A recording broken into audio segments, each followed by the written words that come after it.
دو دوست جنگل میں سے گزر رہے تھے کہ اچانک ایک بھالو ان پر حملہ آور ہوا۔ ایک دوست نے دوڑنا شروع کر دیا اور بھاگتا ہوا ایک پیڑ پر چڑھ گیا اور اس نے اپنے آپ کو وہاں پتوں میں چھپا لیا، مگر دوسرا دوست وہیں کھڑا رہا۔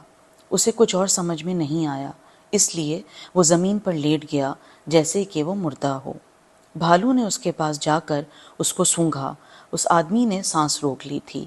بھالو سمجھا کہ وہ مر چکا ہے اور اس کو چھوڑ کر آگے بڑھ گیا۔ جب بھالو چلا گیا تو وہ دوست جو پیڑ پر چڑھ گیا تھا، اس نے پیڑ سے نیچے چھلانگ لگا دی اور ہنستے ہوئے کہنے لگا، بھالو نے تمہارے کان میں کیا کہا؟ اس کے دوست نے جواب دیا، بھالو کہہ رہا تھا کہ جو مشکل میں دوست کا ساتھ چھوڑ جائے وہ دوست نہیں ہے۔ بچوں، اس کہانی کو پڑھ کر ہمیں یہ سبق ملتا ہے کہ اصل امتحان دوستی کا مشکل حالات میں ہی ہوتا ہے۔ اگر یہ کہانی آپ کو پسند آئی ہو تو بتائیے گا ضرور۔ شکریہ۔